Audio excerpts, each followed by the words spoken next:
Namaste and good evening, everyone. Namaste, Sraddhalu. Namaste. Happy to be with all of you.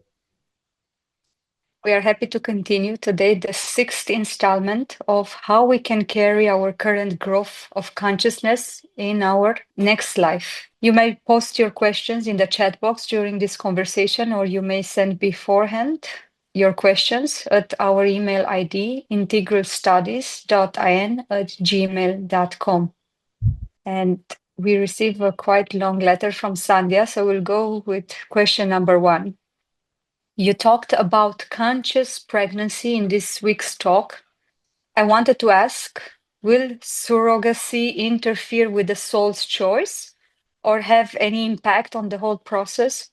I ask this question as many well-known women are choosing to have babies through this method, which may soon become mainstream.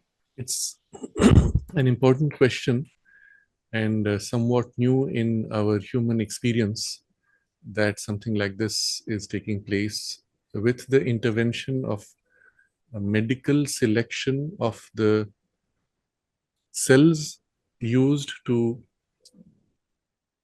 build the fetus. This is somewhat new. Variations of this have existed in the past, where you adopted somebody else's child. Or sometimes even in certain societies, it was acceptable that if one of the family members was infertile, that the impregnation would take place with some relative. So if the husband was infertile, then the brother of the husband might impregnate or some such variation. But the idea still is that somebody else conceives, gives birth to your child. This has now been taken to a dramatic extreme, where in the test tube laboratory setting, you take the cell from the mother, cell from the father, start the process of cellular division of the fetus up to a certain point, and then implant that forming fetus back into the womb of the mother. That would be one which is called test tube babies, not very different from the biological process, except this part of the conception has taken place outside. But in surrogacy, this is now implanted in a third person, another woman who receives now what biologically is the child of these two parents, now implanted into her. Neither the sperm nor the ovum is hers or her family. The ovum is not hers. But in any case, the biology itself might accept or reject. There's that complexity. But to her, the entire pregnancy is her pregnancy, even though the genetics belongs to the other couple. In such a case, more likely than not, and I'm going purely by the rationality of it and the nature of the experience, when the soul chooses, if the surrogate mother is not in the environment of the real parents, then it will be attracted to the nature of that mother and her environment. If the surrogate mother is part of the family held within that space, then it is possible that the soul would still be attracted to the overall vibrational quality of that space. So a lot would depend on how that surrogacy is actually implemented. From what I understand, in most cases, the surrogate mother does not have the same degree of participation of the atmosphere in which the parents live. And so very likely what would be attracted by the soul, what would be attractive to the soul, might not remain at the point of the separation. Also, in the nature of the surrogacy, the contract requires, in most cases, that the actual biological mother who gave birth, though not genetically the mother, would have no further contact. She gives birth, she goes away, she is just like a machine that produced the baby, provided a womb for on hire, and goes away and does not interfere. In certain cases, there are, I understand, some women who do this as a routine, as part of their way of earning money by becoming pregnant repeatedly for such purpose. Now, in case of the child, irrespective of whether it was in the original environment or separate from the environment. In the case of the child, the soul and the experience of bonding that is inherent to the nature of incarnation, the bonding with the mother, there will be a rupture. There will be a pain of separation. There will be a deep sense of loss of that separation whenever that takes place, which can then be perhaps corrected by the genetic mother, but not the biological mother taking place. But again, in the nature of that experience, since the material came from the genetics of the couple, but they did not experience the pregnancy, they did not experience the hormonal flows and the highs and the intensity of the bonding experience, etc. It would not have any of that beneficial quality that nature has intended in that initial bonding process and for the purpose of nurturing. I remember meeting once a lady. She was from one of the royal families in North India, and there was some discussion about divine love, mother's love, love for the mother on a spiritual level. But we use the word mother as divine mother. So she said to me, I have never experienced a mother's love, and I don't know what it means. And so for me, when you speak of divine mother, it makes no sense. And I don't even know what to expect or how to relate to. It was one of those things which I can now, looking back, recognize as a failure of that natural, healthy attachment process, which perhaps was because that was the culture in the royal families, or perhaps that particular royal family had that insularity in the upbringing, whatever the cause. In practice, it became such that she was brought up by a hired woman who became the practical, not surrogate in terms of giving birth, but in terms of raising her. Her actual mother being technically in the royal family and queen or whatever it must have been, she hardly had contact there. The other woman was looking after her but didn't have the same bonding and commitment of love. And the result was she grew up with this complete dryness and incapacity to feel deep emotion, perhaps by the deep neglect of early childhood. And what I understand today is that this is increasingly becoming common because of the nature of modern life. And some of the largely encouraged practices that come from cinema, and I will even go so far as to say the cabal agenda, where they want children to grow up disconnected from the parents, with hostility to their parents. They want families to fragment. There is an entire genre of films created for this purpose to show dysfunctional families.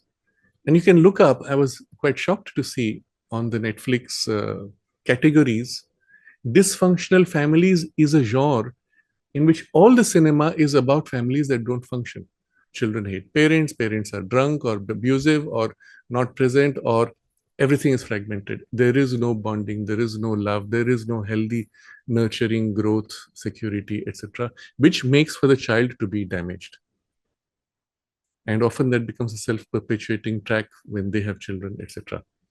And all of this has led to severe problems of this kind of what is, if you look up, it is worth it today to study this, what is called attachment theory. It came from a observation many decades back when a child was left with a parent, and at some point the parent was asked to leave suddenly and then come back randomly, leave suddenly and come back randomly. They found that children typically took three kinds of response. In the first case, they became anxious. When will she come? What happened? I feel abandoned. And they would start getting into anxiety until the mother came and soothed. And that built an anxious attachment. That became then because it took place at such an early stage in childhood, there's no conscious memory of it. So that became then the habit and the norm in adult life. Another, which is what they call fearful attachment. And a third, which is called avoidant attachment. In the case of the avoidant attachment, it literally, the child shuts down. The mother comes, goes, doesn't matter. Anyway, she'll go at any random time or come or not. She'll never be there for me. And you close yourself emotionally. Because it has happened at such an early age, in the rest of the growth path, you do not experience, you cannot experience. Even biologically, it affects, because the normal sensors and the receptors for the oxytocin and other hormonal releases which come from the natural cuddling relationship of the mother with child, and the sense of security, closeness, and compassion that is felt in that contact has not happened. And biologically, there is a deficiency, insufficiency. So there's a lot of research going around this, and it's only somewhat recently that I was exposed to this. And I understand from people who have worked uh, in the space of counseling that the numbers are growing, and it shows a general breakdown in society itself. So I come back to the question, in the case of surrogacy, the soul's choice itself might be confused in the way it unfolds in circumstances later in life because of this sudden separation. It will definitely have an impact on the child's psychological development and the sense of healthy attachment to parents or to relationships, and often long term. And the last part of your question, you're saying many well known women are choosing to have babies through this method. Typically, these are film stars or people who have been promoted into position of as influencers, and who are often under influence of the cabal agenda. And so they're asked to do this, sometimes very superficially. It's because they will say we have to protect our figure, because if we are pregnant, then we will lose our tummy and so on. Not good enough reason, because the human biology actually comes back. If you take care of it, it actually comes back. It's designed to be uh, perfect in the nature's working. But it is part of the cabal agenda to create these dysfunctional and fragmented families. And even when you, Sandhya's question ends with, which may soon become mainstream. This is the idea they want to project to you. They want you to start thinking that this is normal and that this should become mainstream. It should not be so. Do not believe that it will become mainstream, because fortunately, human instincts are much more deeply rooted. And one may hope that despite such efforts, the instincts will eventually overwhelm and correct for this. So overall, my response would be that surrogacy will cause more harm than good. And such things should be considered only in very rare cases, and that too, where absolutely there's no other choice. And that too, when one has to follow up with very close bonding, even following the birth. So we go to the next question. Her second question, a friend of mine who considers himself a spiritual person says we shouldn't interfere in other people's karma. For example, if someone has to suffer financially at some point in their life, we shouldn't help them financially. He believes that if we do, we will bear the consequences of their karmic actions. Intuitively, this doesn't feel right to me. Is there any truth to this? It actually covered a question very similar recently, a few weeks ago. But your intuition is right. This is not the case. And all these ideas come largely from the Buddhist and the Jain traditions, where nature has been made, mechanical nature, lower nature has been made all in all. The soul's freedom has been forgotten, set aside, ignored. And so there is this machinery. And in the nature of machinery, karma literally becomes mathematical. In the Jain traditions, they actually build a whole mathematics around it. And in the Buddhist tradition, again, it is largely mathematical. You keep having to free yourself from karma with all kinds of methods to remain somewhat free and get it to a point of extreme freedom and all those things. It does not work like that. And we have discussed this in some detail, so I won't repeat that. The point, though, is not every suffering, including financial suffering, is consequence of karma. It can simply be incompetence, missed opportunities because of inertia, or many other things. Why put everything and label it together as karma? Why blame karma for all that happens? This is unfortunately one of those very amateurish, false representations of the idea of karma and even of spiritual teaching. I saw this with some bit of a shock when in Europe, in one of the countries, There was a whole group of people who greatly revered somebody who had come from India. The only thing he had was he knew a few asanas and he could play beautiful music with an instrument. That's all he had. He had zero knowledge of spirituality, but he had built himself as a teacher. And his disciples kept saying this. Oh, he keeps saying, everything is karma, everything is karma, everything is karma. And they literally programmed themselves to believe that. And I said, what a damaging teaching it becomes from this kind of false and wrong knowledge. Not everything is karma. You can, of course, expand the definition of karma to say, well, it's consequence of your actions or inactions, etc. In that case, yes, you could say, so you had financial difficulties because you were incompetent. So it's the consequence of your incompetence, so it is karma. No, but that's not what you mean when you say karma. You have to suffer because in some past life, you did something wrong to someone and it's now coming back. These are two very different things. So do not confuse the two.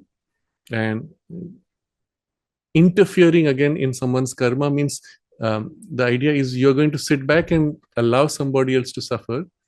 And when you suffer, you are supposed to be abandoned by everyone else so that your suffering may be only yours, is very stupid and immature as an idea.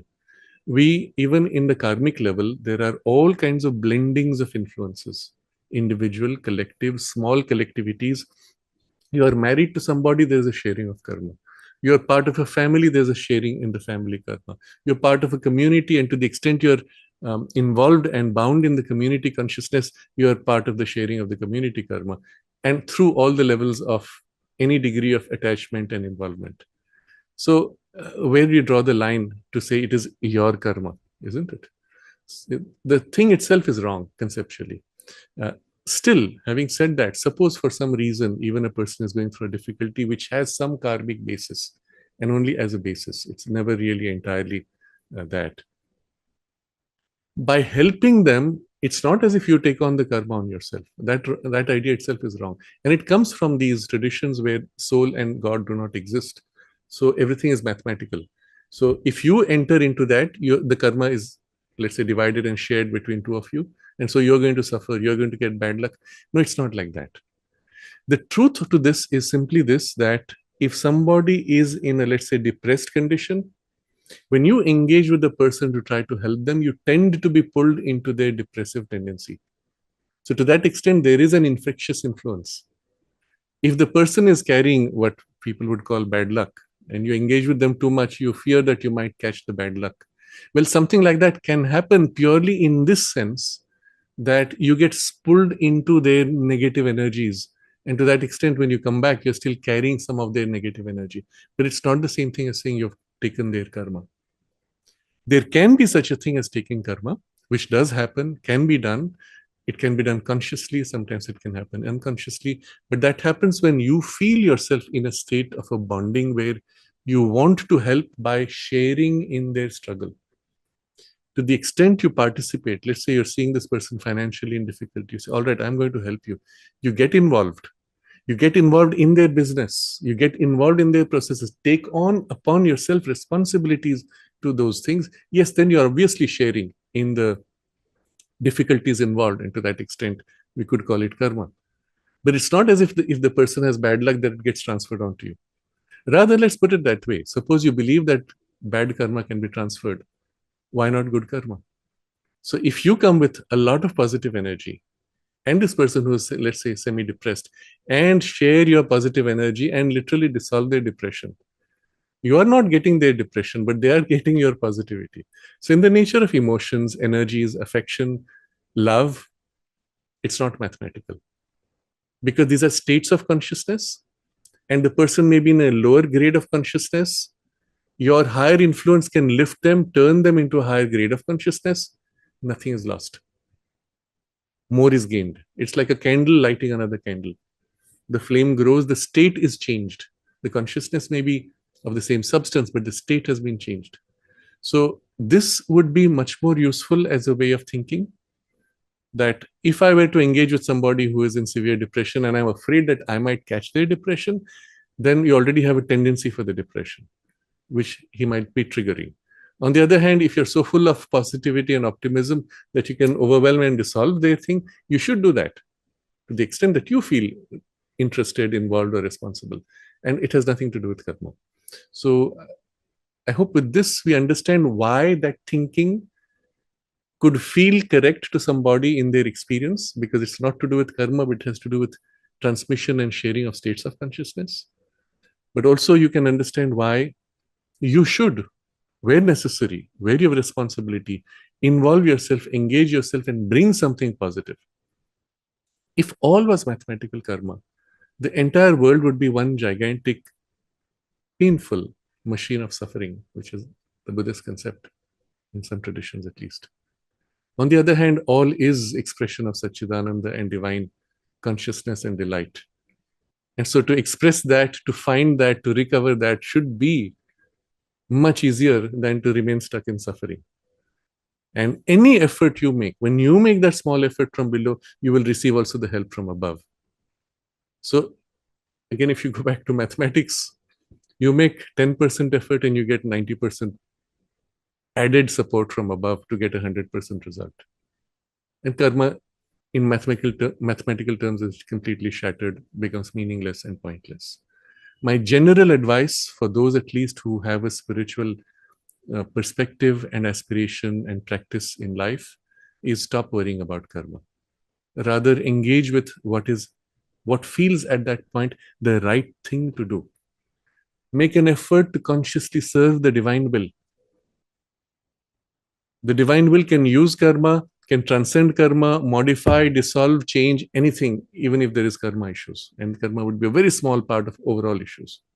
The divine will, the divine influence can lift you out of your incompetence and awaken in your capacity and competence. Nothing to do with karma. And your problems will be solved. Or the other person's problems will be solved if that infusion of competence could be awakened in them, and so on. So there are many, many things beyond the very narrow patch that karma has to play. And all these are much more powerful, much more useful, and much more relevant for those who are aspiring for a spiritual and particularly an affirmative spiritual life. You can go to the third question. Recently, I have been reading a lot of literature about near-death experiences, including OB, and most accounts describe experiencing a kind review of the entire life up to that point. Can you please shed some light on this? Yes. This is also something we have spoken of, I think, somewhat recently. What we find in cases of near-death experience, at the moment when an accident is about to happen, there is a head-on collision, let's say, two vehicles. The person describes as if suddenly pulled into a different state of awareness, in which the soul's perspective has been pulled into that consciousness. The soul's perspective looks back at the entire journey of this life. In a single fraction of a moment, every tiny detail of the life is seen. And in that moment, which is of so many years, every tiny detail momentarily, instantly is seen, known, experienced, held in that identity, vision of identity. That's the nature of the soul's experience. A decision is made, is my work finished or not finished? And in this case, in most cases, the decision is, though there's something still left to be done.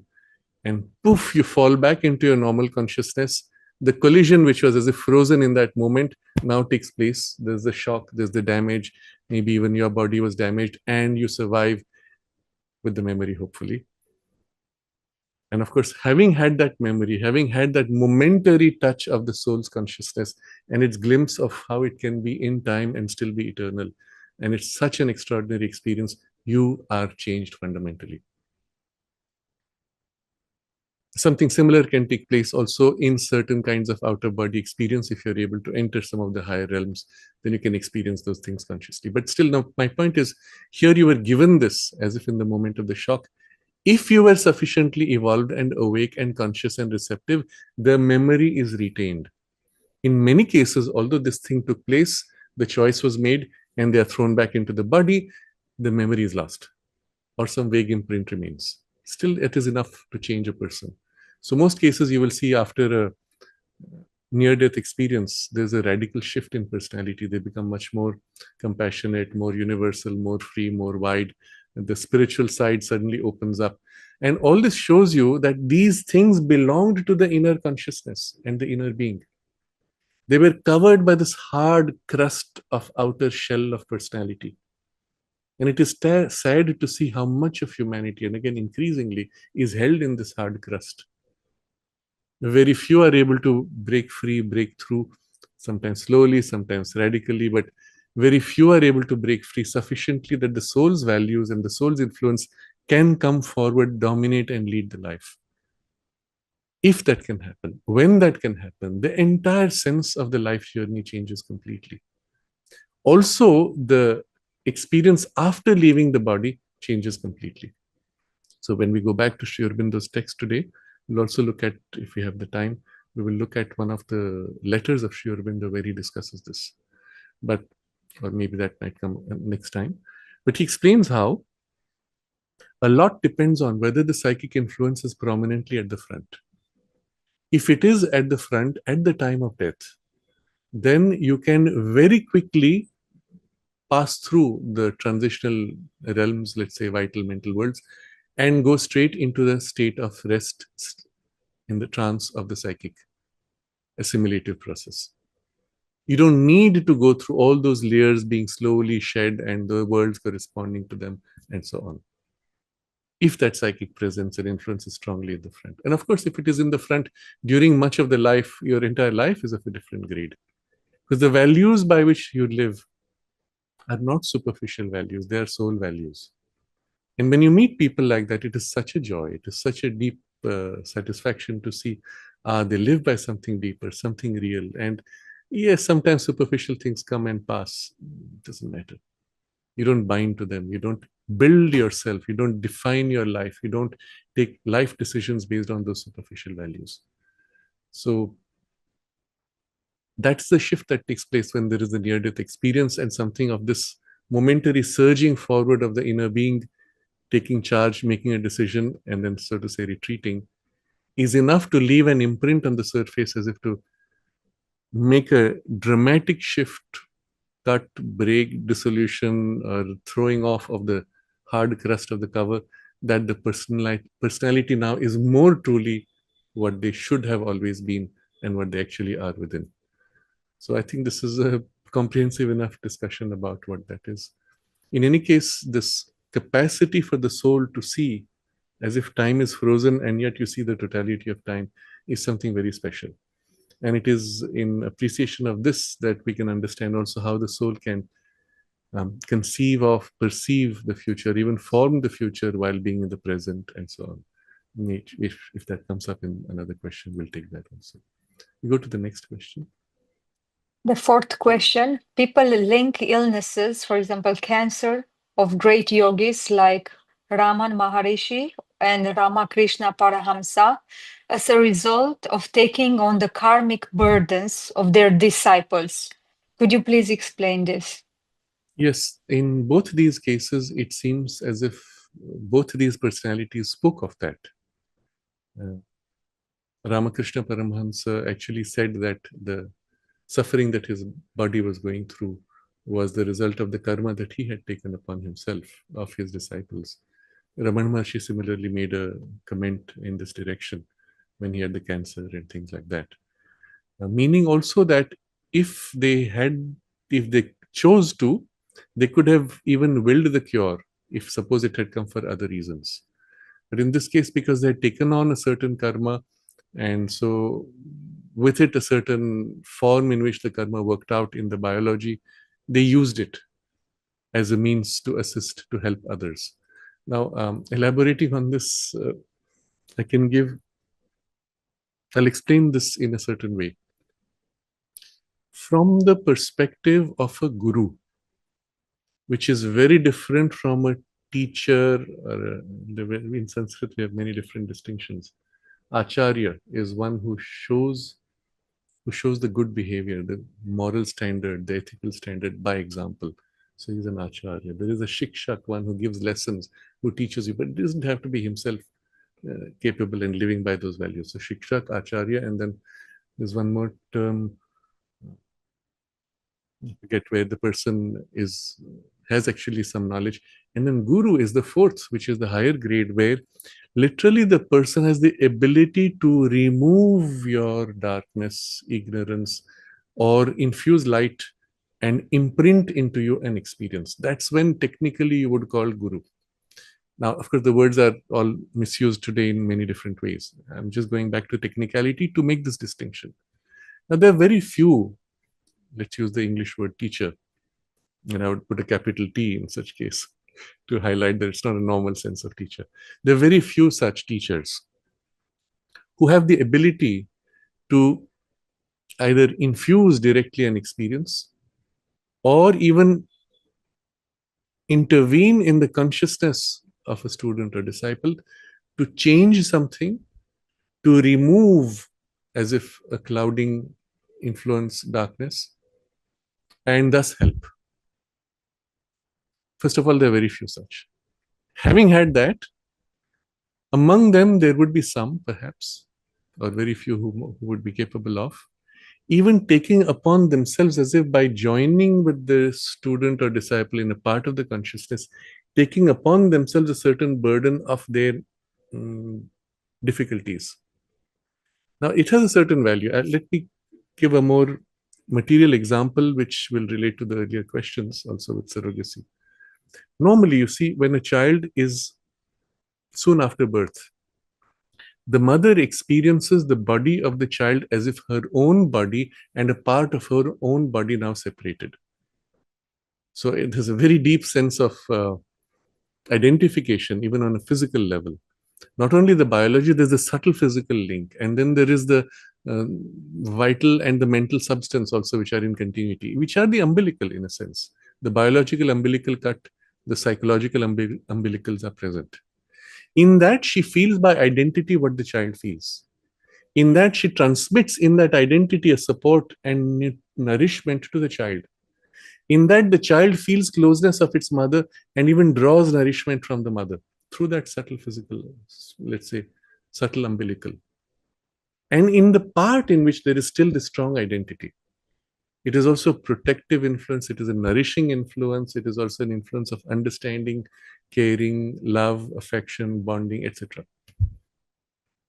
Now, if that is prematurely cut, you can see what the problems would be. But if this is reasonably healthy and gradually thins out, you have constantly throughout the child's growth repeatedly this experience that the mother feels the child's distress, suffering, problem, and even as if absorbs it into herself.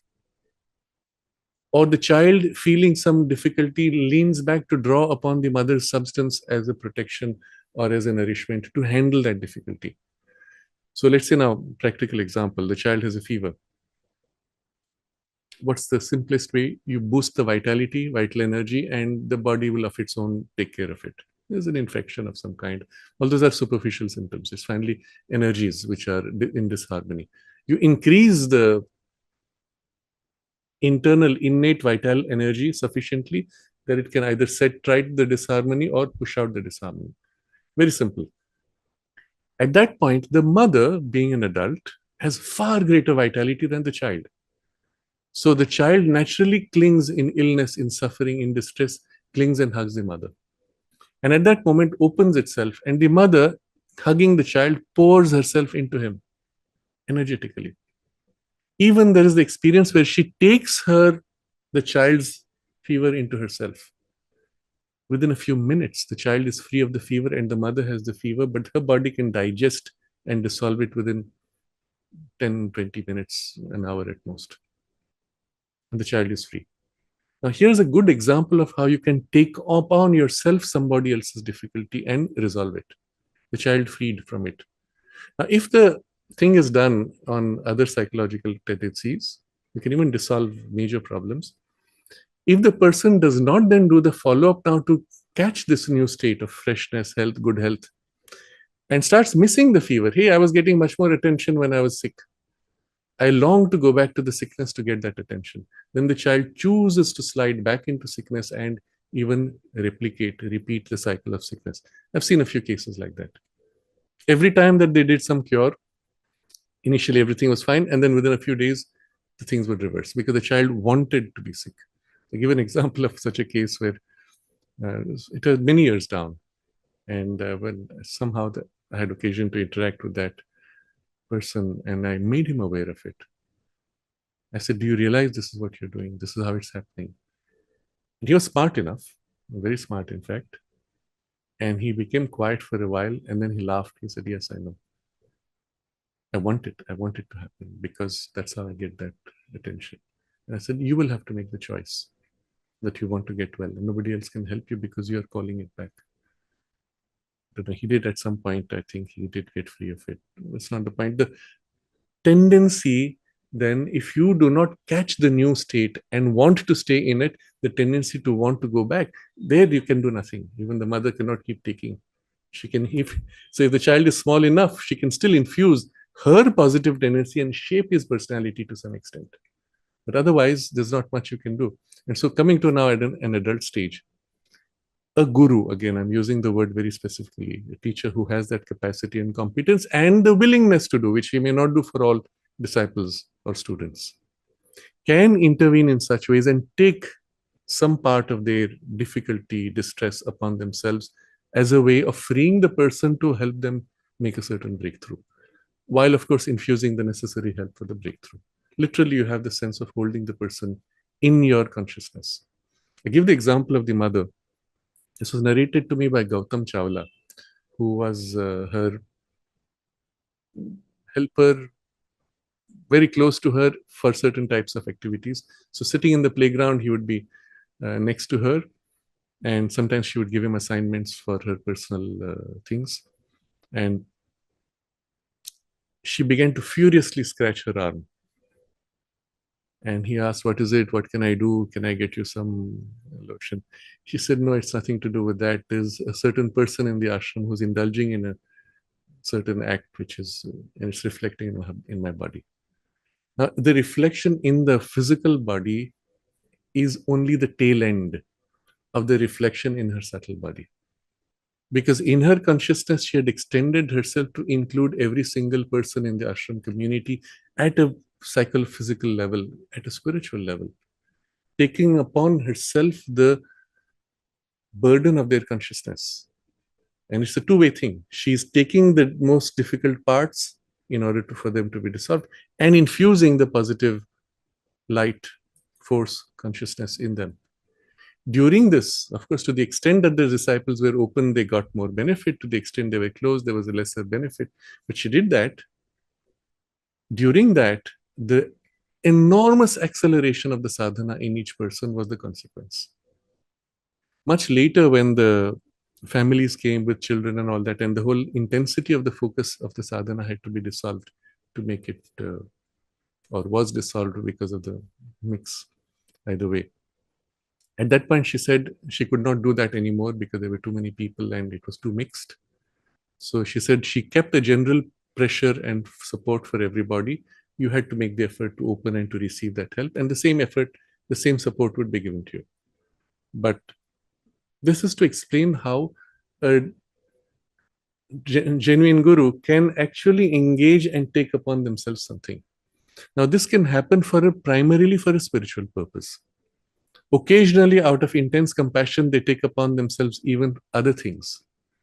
And I've had occasions to see this in the way my teacher, MP Pandit, used to deal with people. And I've seen actual cases where he helped people in such a way. Not common, not often, but when the point is he could do when it was needed. And sometimes moved by compassion, he did things to help people occasionally in this way also, including sometimes in almost a material level of intervention. I give an example. This is an interesting case. It may not be of this kind exactly, but it's one of those dramatic examples. There was a person who he was in Delhi, and he used to call every day for whatever reason. And he was a businessman. So it's sometimes nothing. It was just a way of connecting to the presence and receiving the help. And my teacher accepted, which is not something he would do with everyone. And so he had told him, he had a problem, physical illness. There was a boil. And so my teacher said, yes, but it should get well. And again, second day, again it was there. And the third day, when he said, "It has not yet gone," my teacher, with some force, he said, "How it should go now. There's no reason for it to stay." Some words to that effect, but with force, he said, with the vehemence of force. And he said, by the end of the day, it had just vanished like that suddenly, no trace of it left. Now, so in this case, it's a force put out for a certain result, but also on some other level, he is holding the person or feeling the person within his consciousness. And to whatever extent, there are degrees to which this can be done. So yes, as a consequence, certain elements which could be of a tendency which is karmic would also be taken if so chosen, etc. Sometimes not intentionally, sometimes as a consequence of something else being removed. So the word karma is not a very helpful term because of all the confusions which are associated with it. Technically, in Sanskrit, the prarabdha is the word, that which was begun before. Tendencies from the past, tendencies of prior habits. So in that sense, prarabdha is a better term. Begun before, literal translation. Pra-arabdha. Arabdha is begun. So a tendency continuing, one can dissolve, modify, remove, take upon oneself, etc. Many possibilities. But why would you do that? Only if there's a specific reason. And so I said, I'm coming to the most dramatic case. When my teacher decided to leave the body, there was a period of about 6 months in which the decision was made perhaps even 9 months before. But in those 6 months particularly, there was something which was dramatically and rapidly happening. So even biological discomfort of illnesses began to ramp up. And I believe we did see that there was a way that could have been resolved, but it's as if the soul used that as an excuse to shut down the biology, which was very strong, very healthy. And so withdrawing from it was not easy. It required a time to gradually withdraw and break down. And so while all this was happening, in the last stage, interestingly, in the 1 month before, it's as if the breakdown had begun, and there's something he did, as if he looked at each person and looked at their future and said something. So to my mother, he said something. To his sister, to me, about me, he said something. So what will happen to you after I go? Literally, that was the thinking. Oh, this will happen. Oh, in your case, this will happen. Oh, in your case, this will. He was putting everything in place. And in that last 1 month, literally, he did something which I saw in the results was a large number of people experienced a dramatic shift of dissolution of their problems. It's as if he had taken upon himself the burden of whatever it was. But since the decision was made for the body to be shed, taking all that made sense, because taking upon his own body's decline and harm was a way of helping others. Would not have been done at a stage when the body needed to be healthy for the purpose of the work. But now, since the decision is made and there's going to be a breakdown, it made sense to do something like this. So I'm taking this as an example to relate to the specific question of the illnesses of Ramakrishna Paramahansa or Ramana Maharshi. Once the decision made to withdraw from the body, it was then that things were taken at a material level, which even became seemingly the superficial excuse. And as a way of helping those who were connected, close, or those towards whom they felt that compassion. And we saw it was quite dramatic. At least a dozen people that we personally heard, as if overnight certain sticky problems, illnesses, difficulties, just like that dissolved. And it was just before he left his body. Interesting. So I suppose this is a longish explanation, but gives you an understanding of this. It's not directly related to our topic, but indirectly, because the whole business of the karma and experiences and transition across lives, it deals with these things, and particularly the nature of how karma sticks to you into the next life is understood when you look at things like this. I think we have less time, so we should move to the topic of the text itself. So last time, you will remember, we have been studying chapter 22, rebirths and other worlds, karma, the soul, and immortality. That's the title of the chapter. Here we saw how Sri Aurobindo explains the whole mechanism of what happens when the body is shed, and logically, the nature of the transition. So we saw that in certain very low developed grades of consciousness, there might even be an almost immediate incarnation, reincarnation. In the more developed, more conscious, more vital, mental, individualized, there would be a continuity in other worlds, in other states, and for which there's a second objective, which is, so the first is because automatically when the biology is shed, you are pulled into alignment to those worlds. And so you are there, you are in them. But the second reason is the need for the soul to assimilate, prepare for the work to be done in the next life, and then to put forward the necessary ingredients, elements for not only forming the next personality, but also the experiences of the life. So all this we saw, and then we came to this question.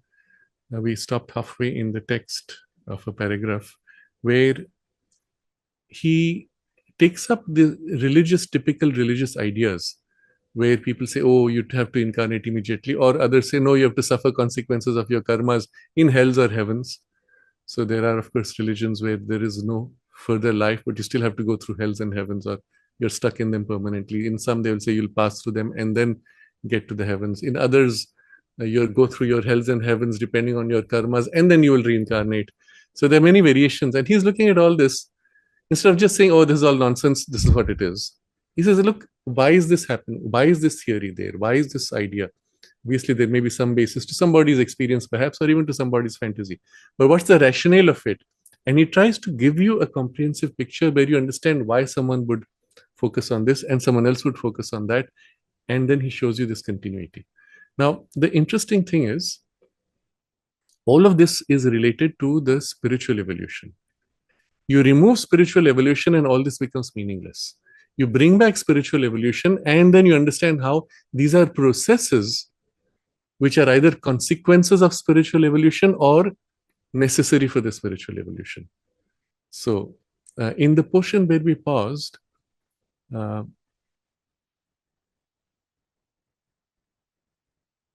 we saw that if there is a complexity of the experience, so even in, I gave the example of the dogs having a complex mental experience, then the need for the assimilation becomes absolutely necessary. And so a period of rest and so on. So I come to the text. So when the soul is not very evolved, he says, there is very little compulsion to have that kind of a rest. And a tendency is almost, a tendency for rapid rebirth is almost inevitable. The other point he made, at the point where you have made the transition, you have many parts, you have a very complex interaction of different substances. Each is pulled to its grade, to its worlds, to its tendencies. And I said last time, it's almost as if there's an average of all this which determines where you tend to drift. But also a lot depends on the moment of death, where if you make a conscious effort to highlight a particular aspect, your higher, deeper, then that is the direction you naturally more rapidly move towards. There's one more point which I did not mention last time. If there has not been sufficient individualization, then these disparate, complex blend of parts would also fragment and as if fall apart and drift apart. Interesting.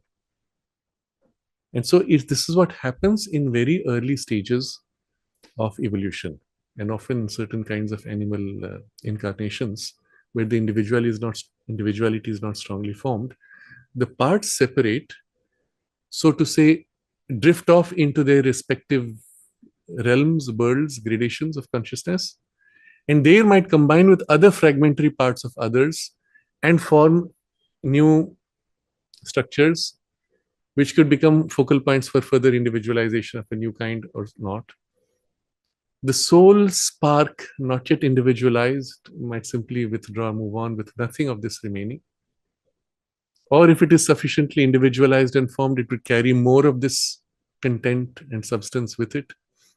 So all this relates to early stages where, and this is the reason why in many traditions you have, even in India, we have a particular text which says after death, it describes how this part of your consciousness goes in and merges with the sky and the clouds. That other part goes and merges with the trees and plants. This other part merges with the earth, and so on, suggesting that these different gradations, as they fragment and dissolve, merge into their respective gradations of vibrations. So now we come back to the text. He says that throughout in all the religious beliefs, you have a lot of inconsistency about these things, different theories of immediate transmigration, some with weight into hells and heavens, etc. But he says, he lists all of these. He says, but in the ordinary notion of reincarnation, the idea of a spiritual evolution is not explicit. It is only implied in the fact that the soul has to reach the point at which it becomes capable of transcending the necessity of rebirth and returning to its eternal source. So that's where you have the idea of spiritual evolution. So you'll have these very fanciful statements of people, oh, this is my last birth, I won't come back, I'm fed up with life. Stupid talk, meaningless talk. The soul's choice is very different. But the idea that, oh, you have to somehow reach a point where you can make a choice to not come back, that's the only idea of spiritual evolution. That's not spiritual evolution. So he says, but there is no gradual and graded evolution. This point can be as well reached by a chaotic zigzag movement of which the law is not easily determinable. So somehow one day suddenly, poof, oh, now I've got to that point, I don't need to come back. There's no rationale of what is this gradation or degree of development. You see, this is the problem of the popular understanding of these ideas. And Sri Aurobindo is now, you see, by going into each of these, he highlights what's missing and what's relevant and brings together really to what he's going to say finally. The definitive solution of the question depends on psychic inquiry and experience. Here, we can only consider whether there is, in the nature of things or in the logic of the evolutionary process, any apparent or inherent necessity for either movement, either this for the immediate transition from body to body or for the retardation or interval before a new reincarnation of the self-embodying psychic principle. So now here he's describing this psychic principle which is choosing to embody itself and whether there's a rationale. So I am going to skip portions of the next paragraph because I want to get to something much more important in the sequence, but just summarizing key points here. The necessity for life in other worlds. Let me just read. A sort of half necessity for the life in other worlds, a dynamic and practical rather than essential necessity, arises from the very fact that the different world principles are interwoven with each other and in a way interdependent, and the effect that this fact must have upon the process of our spiritual evolution. So spiritual evolution itself is deeply impacted by the fact that everything is interwoven and interdependent. The point of interdependence means the lower depends on the higher primarily, but the higher also is affected by the lower. And so there is an interdependence. It's not a one-way dependence. But this might be counteracted for a time by the greater pull or attraction of the earth or the preponderant physicality of the evolving nature. So if in the soul's choice, there is this, oh, I really want to, this is where I want to be. The earth is the most fascinating things to incarnate upon. A choice made for this kind of a special focus, it would have consequences. Or strong pull. In the biology into which you have reincarnated, there's a strong pull down, binding as if anchoring you. Our beliefs in the birth of an ascending soul into the human form and its repeated rebirth in that form, without which it cannot complete its human evolution, rests from the point of view of the reasoning intelligence on the basis that the progressive transit of the soul into higher and higher grades of the earthly existence, and once it has reached the human level, its repeated human birth compose a sequence necessary for the growth of the nature. So, there has to be a sequence corresponding to gradations of consciousness. And there you get a first glimpse of what the spiritual evolution could be like. It's only first entry into this. So again, because it's a complex sentence, there are many other ideas that there is a phase which is the animal phase. And then out of that, the human births. Having reached the human level, from there are certain differences between this and that domain.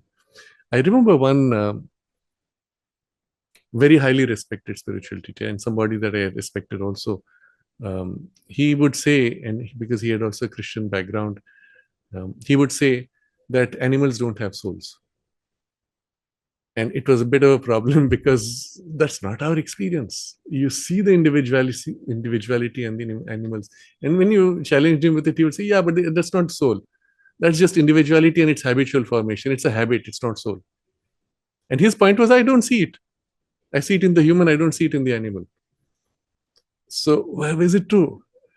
So, in practice, it does happen that there are animals in whom the psychic spark center has individualized sufficiently to the point where you can actually see it as a early stage of formation of a psychic being and ready for human birth.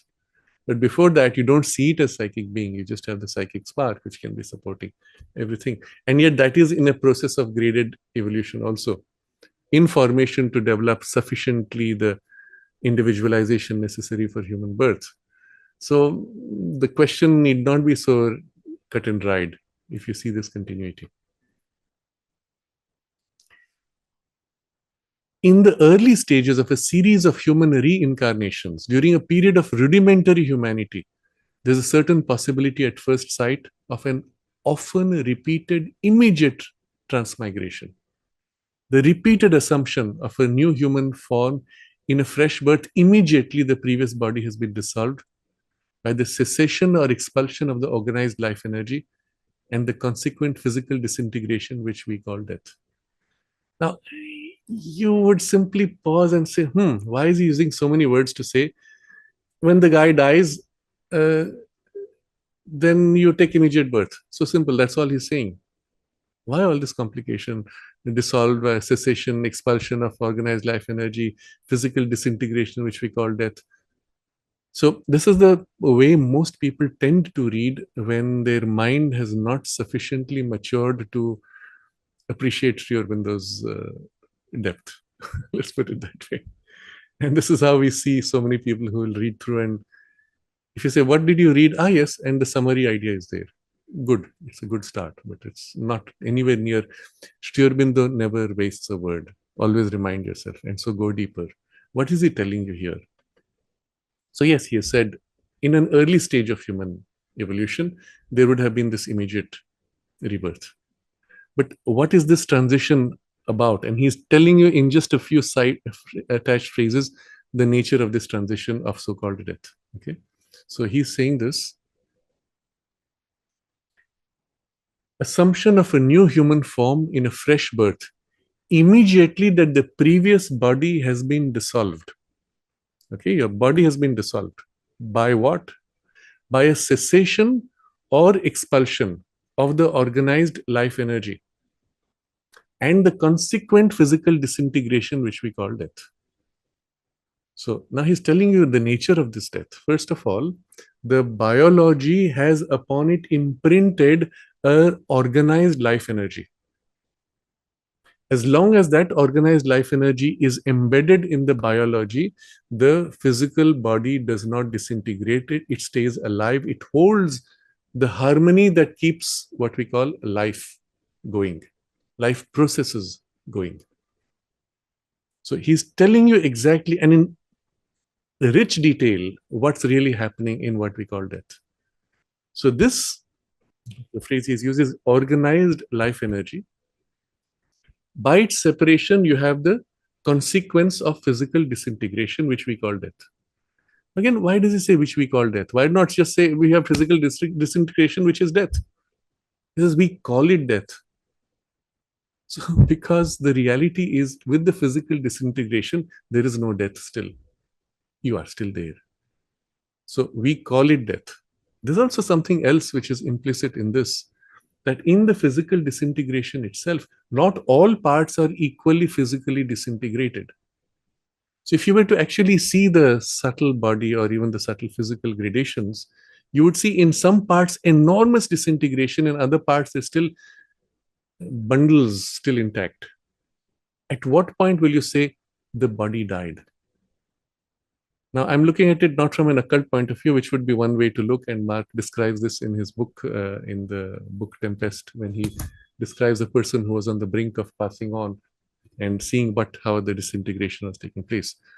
But what is more interesting, from a purely materialist science point of view, there is this recognition now, more and more in the last few years, that different parts of the biology break down at different paces, and some parts can actually stay alive at a cellular level, but in a very different kind of functioning, going several days after technically you say the person has died. This is very disturbing when you think about it seriously. Biologically, the cells are still working. There are parts of the brain which are still functioning. What is happening there? Especially for those who think that we are biology and brain, they say, oh, that means a part of us is alive. We're having dreams. Is that what the near-death experience is like? No, but it is true that in the biology, in the places where the life force bundles are still secondary bundles or tertiary bundles are still held tightly, that breakdown has not yet happened, although the overall functioning of the body has been shut down. So technically you say the person is dead, but the parts of the person in the biology level which are not yet dead and take a few days even to gradually decline. And during that time, there's a total shift in the way they work, in the way the cells process from lack of oxygen, but they still continue to function in a different mode. So the article which I saw, this is barely a few weeks ago, which describes this recent discovery, they are proposing that there is a different state. There is life, there is death, and there's an intermediate, which is neither life nor death, but an intermediate state. And this is what they're trying to understand from purely biological perspective. So even the point of calling this death, he says, we call it death, but actually it's just physical disintegration. You are not dead, but also that disintegration itself is not full death. There could be partial degrees and stages of it. But so remember now, the key point he has shown you is the organized life energy separating. Now, how does it separate? He gives you two words: by a cessation or expulsion of the organized life energy. Remember, your biology is sustained by this organized life energy. In his talk, which Mark gave, I don't know if it's in the book, but in his talk, which he gave this time, he was describing, and it's again, he said it, that he's the only person describing this. And I will vouch for it based on what I have read. Of course, I have not read everything, but I don't find anyone else explaining this. He explains how the subtle body binds to the physical. So let's put it this way. He says there's an energetic system in the biology. There's an energetic system in the subtle body, and the two are an exact mirror of each other and joined together. So as long as they're joined together, sharing that energetic system, you are, so to say, stuck, glued to the physical body. At the time of separation, you find threads linking the two energetic system. And at some point, when the separation is enough, all of these coalesce into a single link, which becomes now what we call the silver cord, linking the two bodies. But in the silver cord, literally from one point in the subtle body, it goes all the way through the silver cord to the equivalent point in the gross body. And the linkage of these two is what he describes. When that separation is complete, the link is cut, then you have technically the death, disintegration, which leads to death. Now, Sri Aurobindo, without going into that kind of technical detail, is telling you essentially this principle, that there is this organized life energy and the joining of it with the biology. When that is separated, there is the consequent physical disintegration, which we call death. But what is the separating thing? Cessation or expulsion of the organized life energy. So either it shrinks, weakens until it stops, and now the subtle body and gross body are no more bound. They separate, you drift off. Technically, now you have death. So slow, gradual decay, decline. which is generally what happens in people who live very long. Of course, beyond the point of that decline, it can't sustain and there's a rapid breakdown. This is one, cessation, slowing down and weakening. The other is expulsion. That's interesting. So something coming as a powerful blow or a shock throws it, separates it. That's what we call accident. So through a gradual decay with age or by a sudden shock which throws out this organized life energy. Now, it's not just accident. So why doesn't he simply say accident? No, he's saying something much more deep, of which accident is a special case. So there are other cases, for example, where your body has been infected, let's say, or some poison has been introduced, or infection is poisoning the body. What is the poisoning doing? The poison itself is interfering with this link of life force with physical body and is expelling in parts, bit by bit, the linkage of the life force. So it's not as a sudden accident from outside which breaks and forces it out, but the introduction of this which creates a separation, and it expels the organized life force and leading eventually to disintegration, followed by dissolution and death. If this interference is mild, local, partial, and enough for the body then to be able to remove quickly enough, then you have a temporary separation, a partial separation, which is experienced as a numbing, and a partial separation, which is a state of unconsciousness or sleep-like state. You are then under anesthesia, we say. It's an anesthetic. So the anesthetic is doing that job of separating this in the portions where it comes. But because it moves at slow pace and the body is capable of managing it and starts removing it, you have a temporary expulsion or a partial expulsion. Not everywhere, not in the most significant parts, in the finer parts which are more susceptible. Enough to make your body numb and for your mind to be in a state of as if sleep. So you see, the precise use of certain words has caught a broad variety of experiences into this description. And now when you reread, you'll appreciate, oh my God, he's put so much knowledge, so much information, so much understanding by using this long sentence structure with many different elements. So I'm going to reread that last portion. The repeated assumption of a new human form in a fresh birth immediately that the previous body has been dissolved by a cessation or expulsion of the organized life energy and the consequent physical disintegration, which we call death. So the moment this happens, okay, you move on and take new birth. Again, if you pause and ask organized life energy, what is this life energy and what does it mean for it to be organized? And this gives you another insight. I'll just touch upon this for now. When you organize something, what do you say? My desk is in chaos. I'm going to organize it. What are you doing? All the key pieces which are already there, you change their relationship with each other. Life energy inherently is not static, it is moving. So when you organize life energy, you're putting it or fragments or tendencies of it in a particular relation, which makes for a certain movement to become repetitive and hold the state of organization. What holds the organization is an imprint of mind and idea holding this together and keeping it in a loop for a particular purpose. So an organized life energy, the organized suggests the mind content holding and the life energy flowing in a certain harmony structure for a particular purpose and outcome. This is organized life energy. Now here you have all the essential ingredients of how the body is kept alive. And it's also at that essential level an understanding of how you can create a new bundle of life-giving or living formation.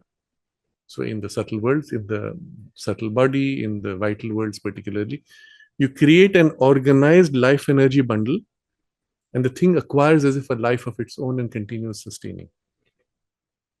You could take that and infuse it into an object or an animal or a human, and it will do its thing. This is the basis for certain types of mantras when they are used for cure or specific outcomes. The repetition of the mantra with the mind dwelling is the formation of a whirl of energy with a certain intention, and then a release of that to do a specific thing, either to cure, to heal, to help, to harm, to change, whatever it is. You're releasing energy bundles, forms of organized life energy. In a sense, our biology structure is supported by an organized life energy of a much more complex organized structure held in the subtle body and then infused into the gross body. So I'm just showing you how, if you really pause and ask these questions, you'll find there is a really huge amount of content that is held in this very simple sentence. So come back to the text. But what necessity of the evolutionary process would compel such a series of immediate births? Evidently, it could only be an imperative so long as the psychic individuality, not the secret soul entity itself, but the soul formation in the natural being is little evolved, insufficiently developed, so insufficiently formed that it could not abide except by dependence upon the uninterrupted continuance of this life's mental, vital, and physical individuality. So, on that level, when it is so dependent on holding, even to hold an individuality with a biological basis, it would need to keep doing that. Unable as yet to persist in itself, discard its past mind formations and life formations, and build upon after a useful interval new formations, it would be obliged to transfer at once its rudimentary crude personality for the preservation to a new body. You form a bundle, you are unable to hold on its own once separate from the biology. So to keep it going, well, plug into the new body as quickly as you can. But if you have been able to build a certain capacity to persist by itself without need for biology form, with the ability to discard portions of past mind formations and life formations, build new formations after a useful interval, then it would not be dependent on such a process. So he's describing this gradation, this transition in the evolution. Now you notice here the entire description of this, which defines the transition from one stage of evolution to another. The entire thing is psychological and not physical biological. Physical biological evolution, as we see with DNA, RNA, epigenetics, and now more and more, even they are discovering protein structures are transmitted in heredity.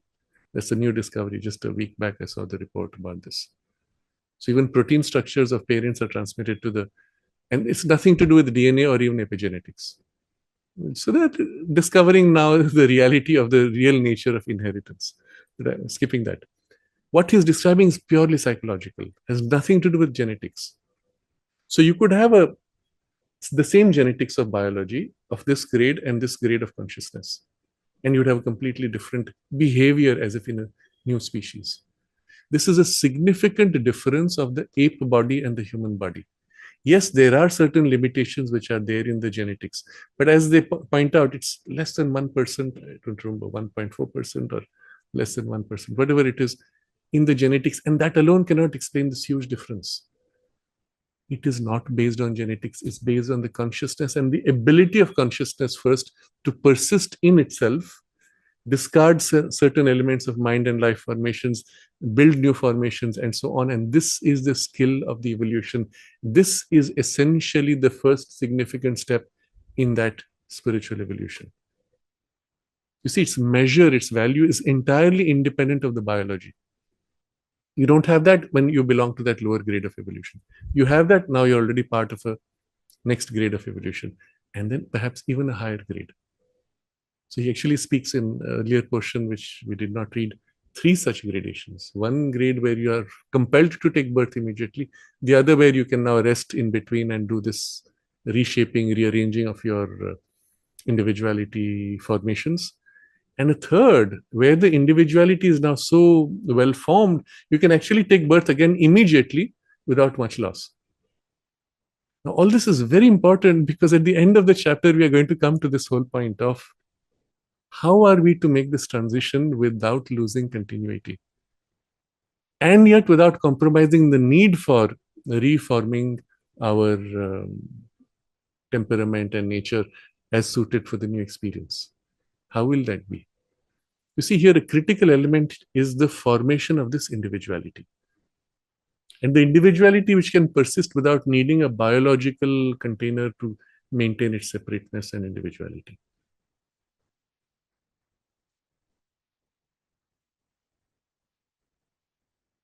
It is doubtful whether we should be justified in attributing any such entirely insufficient development to a being so strongly individualized that it has got as far as the human consciousness. So if you have got to the human consciousness, then you will not have the tendency to want to be compelled to reincarnate, typically. Even at his lowest normality, the human individual is still a soul, acting through a distinct mental being, however ill-formed his mind may be, however limited and dwarfed, however engrossed and encased in the physical and vital consciousness, and unable or unwilling to detach itself from its lower formations. Again, it's a complex sentence. It's worth it for you to dwell on each of the options he's providing. We won't go into that now. The whole series of cases that he's taking into account and showing you, despite all these variations, it can still be in a human stage of evolution. Yet we may suppose that there is a downward attachment so strong as to compel the being to hasten at once to a resumption of the physical life, because his natural formation is not really fit for anything else or at home on any higher plane. So you go out, you feel, oh, I need to get back there because that's familiar. Or again, the life experience might be so brief and incomplete as to compel the soul to an immediate rebirth for its continuance. So this is the case often of short life or accidental deaths. So it's as if what was to be done is not complete. You just take incarnation immediately after. Other needs, influences, or causes there may be in the complex of nature process, such as a strong will of earthly desire pressing for fulfillment, which would enforce an immediate transmigration of the same persistent form of personality into a new body. You see here, this is very interesting. Strong will of earthly desire pressing for fulfillment. You're about to leave the body and say, yes, but I want this. Shup. You rush.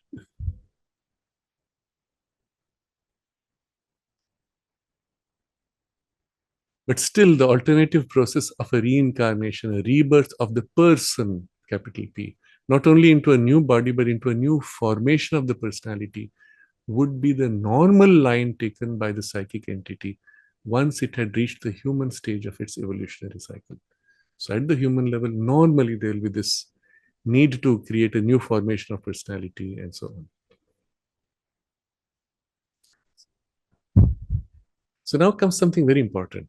For the soul personality, as it develops, must get sufficient power over its own nature formation and a sufficient self-expressive mental and vital individuality to persist without the support of the material body, as well as to overcome any excessive detaining attachment to the physical plane and the physical life. It would be sufficiently evolved to subsist in the subtle body, which we know to be the characteristic case or sheath and the proper subtle physical support of the inner being. So, as you evolve, you have to get sufficient power over your own ability to hold your nature, your formation, your power of expressive mind, vital individuality without needing a physical biology. You have to develop that. It's a necessary part of your evolution, of your spiritual evolution. Not only you have to develop this ability to hold your formation of individuality separate from biology, but it's a vital individuality, expressive, sufficiently self-expressive mental individuality, its own sense of nature form, you have to be able to hold. And second, you have to overcome excessive attachment to physical plane and physical life, which is also part of the habit of that nature. You have to sufficiently evolve to be able to live in your subtle body in the subtle physical sheath, which is the true support for the inner being. You have to get to that. And in a sense, again, this becomes a determining factor of your current state of evolution. Remember, again, we are looking at evolutionary terms in a mechanistic sense, but not biologically based. They're still mechanistic. You're defining in very clear terms what is it. It's not like, oh, now I'm come to vital consciousness, now I'm come to mental consciousness, now I've gone to spiritual. No, it's about formation of individuality, the ability to hold, express, shape yourself, modify yourself, and hold that individuality in this distinct form. Why is this important? Because this culminates, or this builds the basis for the spiritual evolution, but this culminates also in the ability then to take, in the third stage, rebirth, if you choose to, immediately without losing any sense of continuity. So it's as if a culmination of this process of the true formation of individuality. But in this, retaining even expressive mental powers and vital individuality, persisting without support of the physical body. So now think of it this way. Earlier, the dependence on the physical body was because it was a very early stage of evolution, let's say in the animal stage, where the physical body, by encasing, provides the sense of individuality, narrow, bound, limited, and I am separate from everything else. That it needed the biology. You come out, you seem to as if lose everything. You plug in, now again I'm individual. Now I lose individuality. Oh, I plug in. Now you evolve sufficiently to the human stage where you come out. Oh, I can stay. I'm conscious. And I don't need biology. I can stay individualized, even if the mind is not very developed. So he, if you remember earlier what he described, all the different variations. Despite all of that, you can still be in the human, but it would be a very poorly developed human so far. It is the soul person, the psychic being that survives and carries mind and life with it on its journey. And it is in the subtle body that it passes out of its material lodging. So you go out into this, you are, and that's you. The body is not you. The body is the sheath that you took on. But then must be sufficiently, both then must be sufficiently developed for the transit. So mind, life force, held in the subtle body, must be sufficiently developed so that you can make this transit and even wander around consciously and explore the worlds, etc. But a transference of to planes of mind existence or life existence implies also mind and life sufficiently formed and developed to pass without disintegration and exist for a time on these higher levels. So what happens when you leave the biology? Will your mind and vital simply disintegrate because there is no sufficient individualization? Can they stay on their own? Again, it's a mechanistic description of a measure of your evolution that you can hold that in the vital, in the mental, without disintegrating and exist for a time on these higher levels. Then only you can actually explore and experience these planes. If these conditions were satisfied, a sufficiently developed psychic personality and subtle body, and a sufficiently developed mental and vital personality, survival of the soul person without an immediate new birth would be secured. And the pull of the other worlds would become imperative. So if you've come to this point of evolution, you are now capable of surviving as in the subtle body, and automatically you get pulled into those worlds. You can't immediately rush to incarnate. You come out, you are individualized, you are pulled immediately. So he is now straight away divided evolution of consciousness into two gradations. One where you're not yet formed enough to be able to stay like this, and one where you're formed. When you're not enough formed, you will tend to incarnate as quickly as possible, binding to whatever is most easily available in terms of material quality of your consciousness. The other, you will tend inevitably to wander off unless you applied a very conscious, strong will. You will wander into those worlds. But this by itself would mean a return to earth with the same mental and vital personality, and there would be no free evolution in the new birth. There must be an individuation of the psychic person itself sufficient for it not to depend on its past mind and life formations any more than on its past body, but to shed them too in time and proceed to a new formation for new experience. So here comes a further necessity. You can't keep the same mind vital formations. You want different variations. So for that, your psychic person has to be sufficiently individualized. So consider that through all this, much of that may not yet have happened. So you get another stage of development, again described in a very mechanistic sense, but of the subtle substance and gradations. And the psychic individuality has to be sufficient that you can actually shed the mind and vital layers and still hold yourself. You see how this is a direct measure of steps of evolution. It's also what makes possible for you to become conscious in those planes and stay and even experience and retain memory as you come back. This individualization is so critical. It is key to everything in the spiritual journey. If you do not have a sufficiently individualized, uh, psychic personality, mind personality, vital personality, you are basically still struggling with being able to do some very basic things.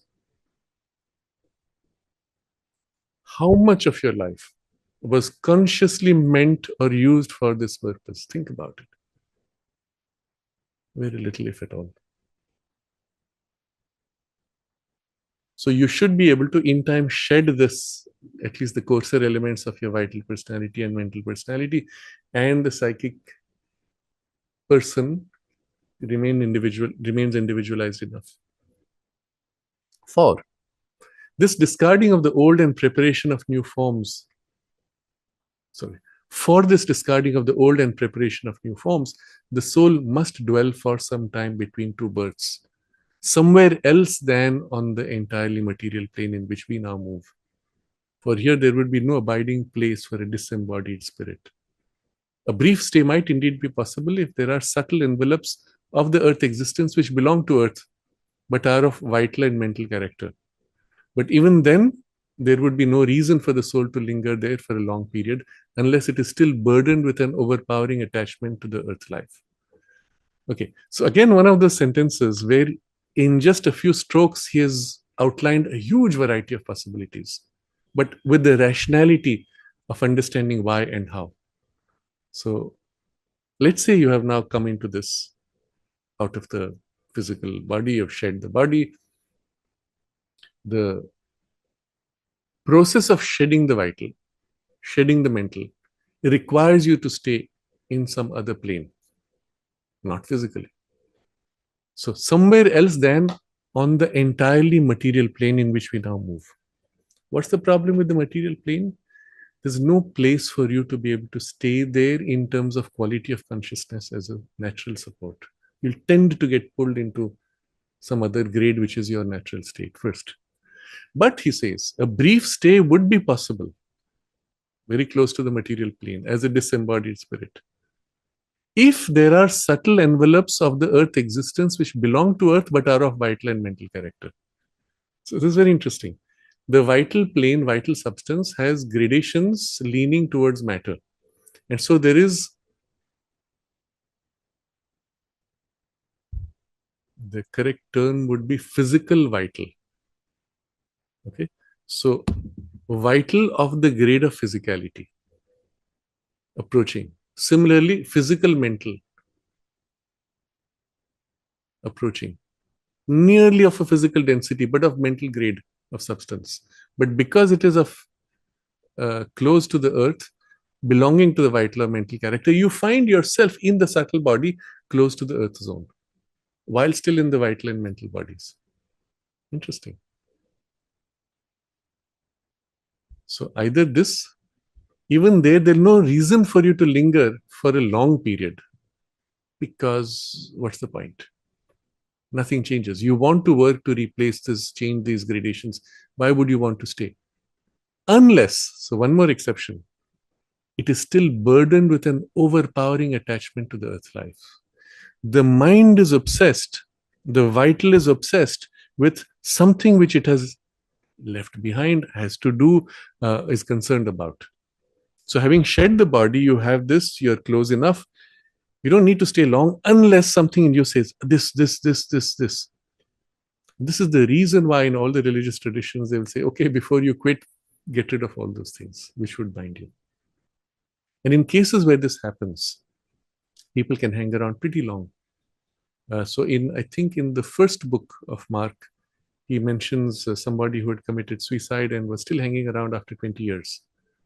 And the moment it was a lady, and the moment she detected that he could sense her, she began to talk to him and demand help to get free. And so eventually he helped the family to do a small ritual to tell her, okay, now finished, now you go, please, you're free to go. And after that, there was a distinct shift and she had gone. But this is an example. 20 years is quite a long time in Earth terms. But why? The person was obsessed with something, bothered with something, and had to be told, look, it's no more your concern now. You need to move on. You need to let go. Now think about how many times on Earth, in Earth life, we have faced such difficulties. We don't want to let go of something, and then somehow we're taught to let go again and again and again and again. That's your training ground. So when you finally leave for the body, you say, now I have been trained well enough. Now I know to let go and to move on. But if you have not, and if there is something, especially when there's cases of accident, in that case, suicide, where there was an obsession with something, the person is stuck. And that's when these rituals or methods of communicating could be of relevance. But again, for a spiritual person who has prepared himself, herself for this, it's not a problem.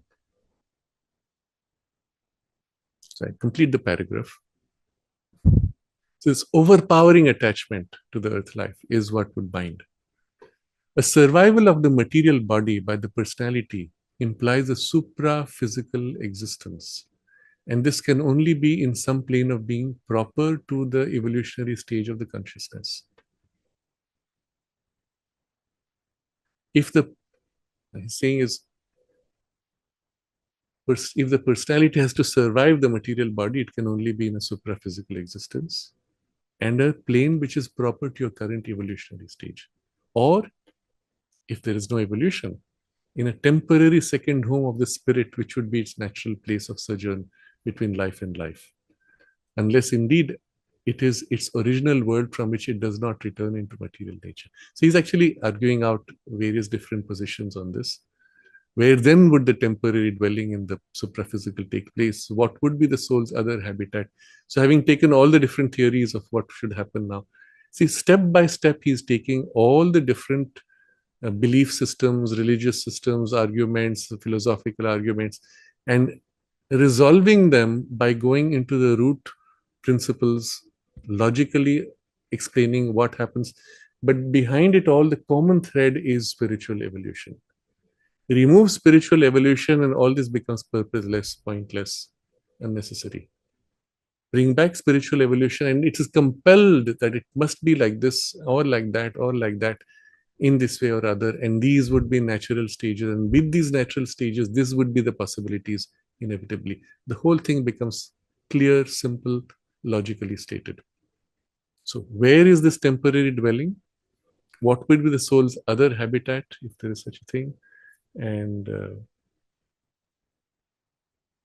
is it mental plane, mental worlds, etc.? So now he goes into that's another paragraph. Maybe we will look at next time. But so Tutun is asking, I have taken my son's fever upon myself when he was small. Yes, almost every mother, sometimes even the father, would do that. And it's so natural and spontaneous. You don't know how you do it, but you just take it and it happens. It's actually as simple as that. So is saying, can one choose to wait and reincarnate only when Earth is more ready for divine manifestation? In principle, you could, but then you would have missed the bus.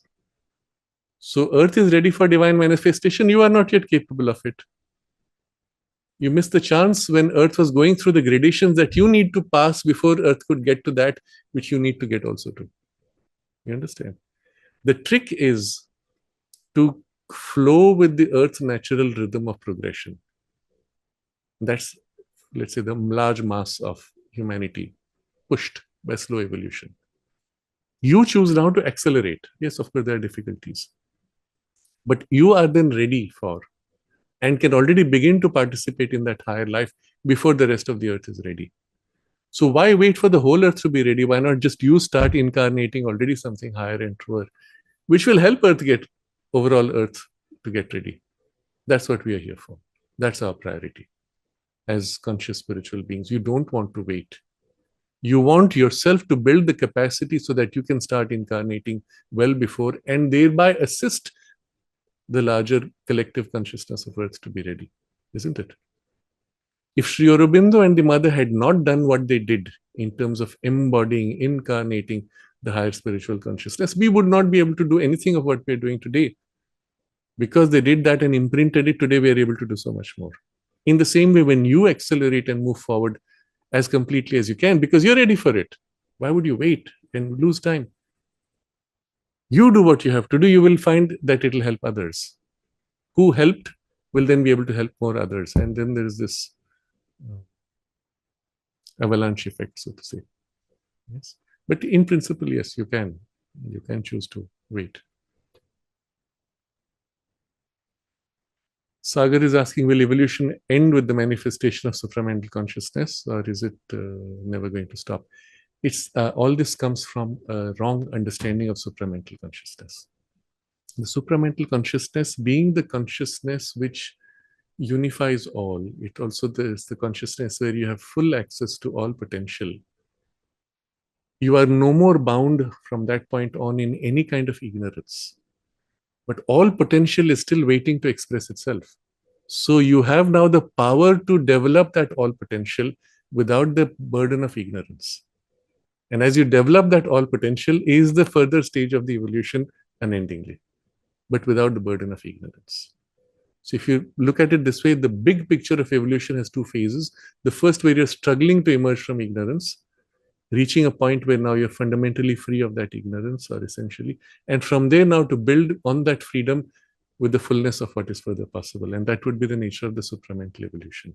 So we can map it this way vertically, or the mother maps it the other way. She says, you rise to the supramental consciousness. From there, as if evolution reverses itself, and now it's a movement of manifesting new possibilities with unending, infinite possibilities of powers of bliss and consciousness and potentials of various kinds.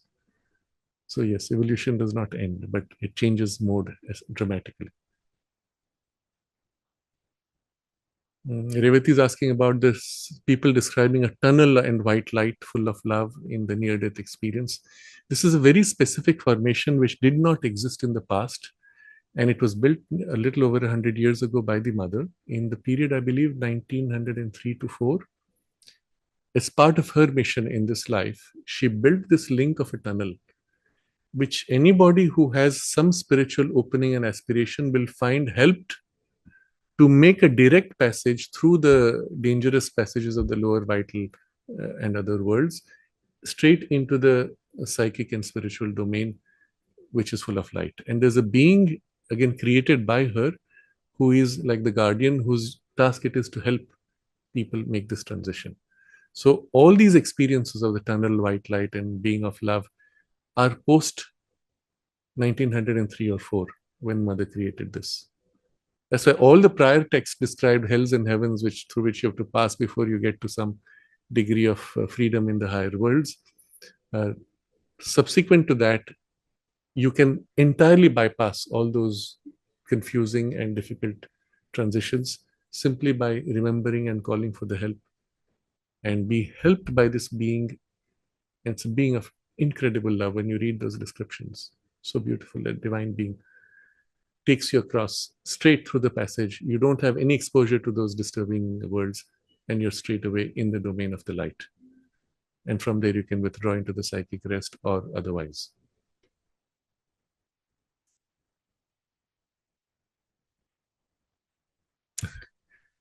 Anupam is saying that marijuana and bhang are nothing to do with spirituality, but yet both are associated with Shiva and taken as a consecrated prasad. Can you clarify? So yes, it is associated, but in very low-grade practices. This is one of the special features of India, where every possibility was taken and turned towards the spiritual.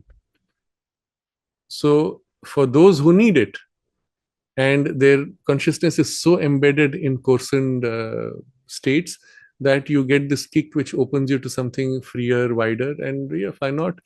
For that purpose, it is useful, and you do it in the name of God, remembering God. So you drink alcohol, taking the name of Shiva, and your consciousness turns in the inebriated state to something higher. Well, for those who need the inebriation, yes, that's a good thing. But if you don't need the inebriation, do not go into that saying, oh, this is a way of worshipping Shiva. No, it's not. It is a lower way for those who are bound in the lower animal nature.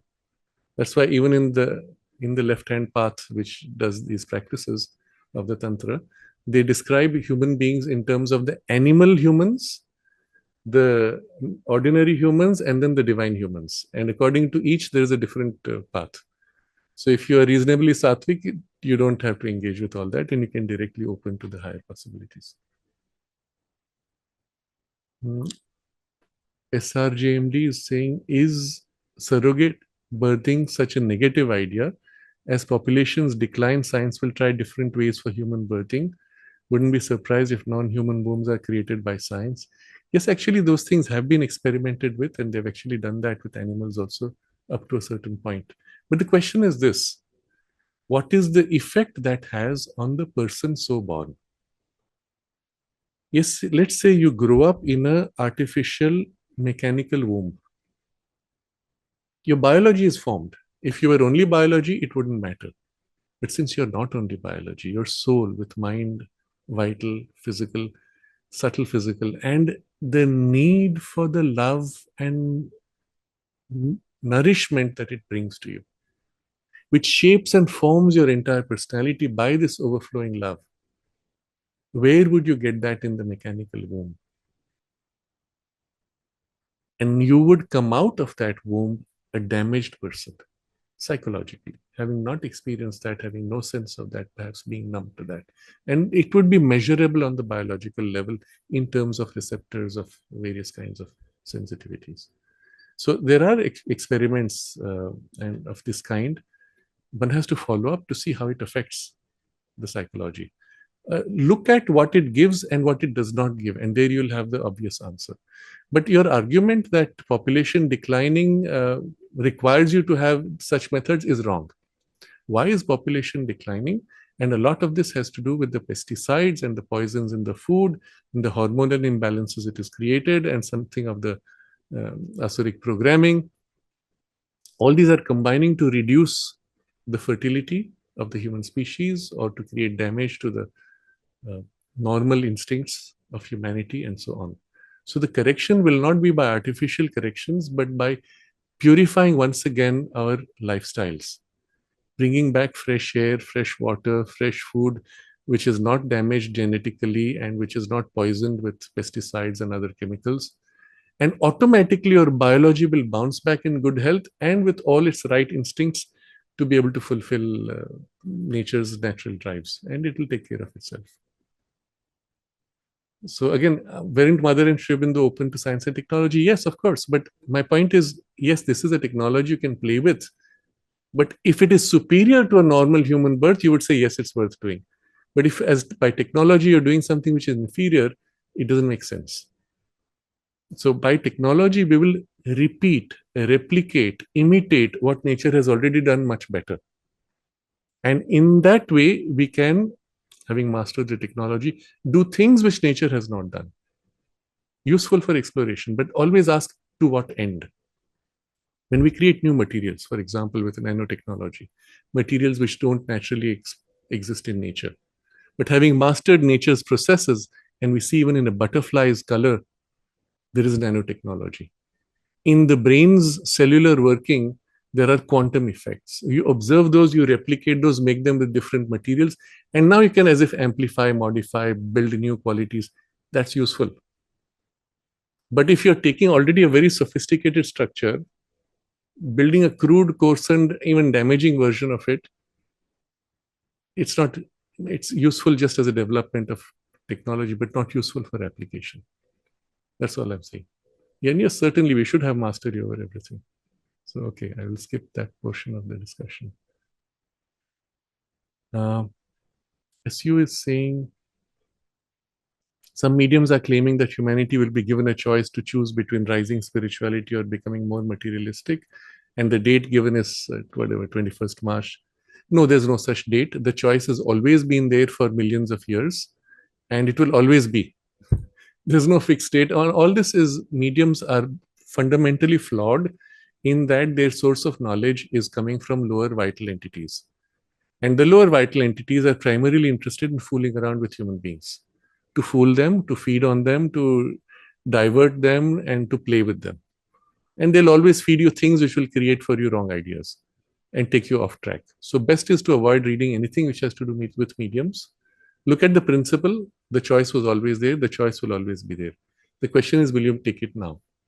Or will you wait for some other date? So, okay, I think we'll pause on these two ideas. We have right now the choice, every day, every moment, whether we will choose to rise spiritually or sink back into a lower grade of consciousness. When we rise spiritually, there will be degrees of individualization of our consciousness. And today, at least, we'll focus on this. For which purpose? Your life is giving you that capacity to individualize your vital being, vital nature, capacity to individualize and organize your mental nature. And within it all, the capacity to individualize and become more conscious and able to maintain individuality at the psychic center as a psychic, conscious psychic being. These three are our priority. To the extent that these three grow, it's a measure even of our spiritual evolution. We're not yet speaking of higher levels of consciousness, but if you have not built these, your access to higher levels of consciousness would not be easy or natural or sustainable. You'd find yourself overwhelmed and then you'll drop right back.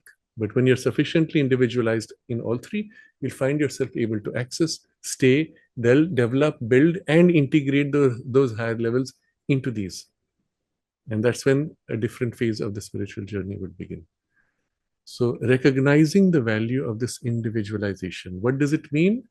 Without the biology, which binds you in a narrow desire and separated sense of identity, to be able to be conscious as a mind, as a life being, and as a psychic presence, independent of all external circumstances.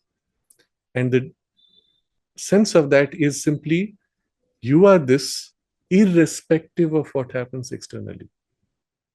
So it's a poise, one could say, of, as if taking a status of the witness, separating from everything and holding your poise, not being shaken and moved by those changing circumstances, and holding yourself. Such would be a very basic practice, for example. To live more and more from there, from the freedom that such a poise offers, initially with mind, then with the vital, which may be a little more difficult for many. And then as you become conscious of the psychic presence, centered within it, and from there engaging with life, not affected, not moved, not disturbed by the disturbances externally. This is the basic training by which you will be accelerating this process of the spiritual individualization. And challenges and circumstances for developing this are around us every day.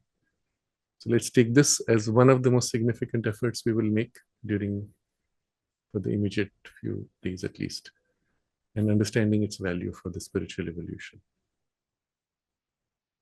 In this, the natural poise for the psychic center, for the psychic being, is not just to have this individualized poise, but also from there to lean back to its right relation with the universe and with the world and with the divine, because it is a part of the divine consciousness. So the right relation is to experience itself as a child of the Divine Mother. But here, as a conscious, immortal part of her put out for the experience and for the expression of her will in life. So such would be the deeper spiritual alignment to the individualization of the psychic being. If this we can hold even as an idea in the mind and perhaps in the heart as a sense of purpose, then it aligns the mind and the vital to the psychic to some degree. And by this constant stress of aspiration to hold, feel this, and to align to this, the process of deepening and integration would begin to take place naturally. So dwell on this, remember it every morning if you can, and again remind yourself every evening before sleeping You are a child of the Divine Mother, put out by her for this work to fulfill her will in the world. Your mind, your vital are instruments to be organized, to be made effective as focal points for the action, but always aligned to this which opens to her. And such would be the state that you hold in yourself, maybe before you go to sleep or before you start your day in the morning. Let's concentrate in this for a while.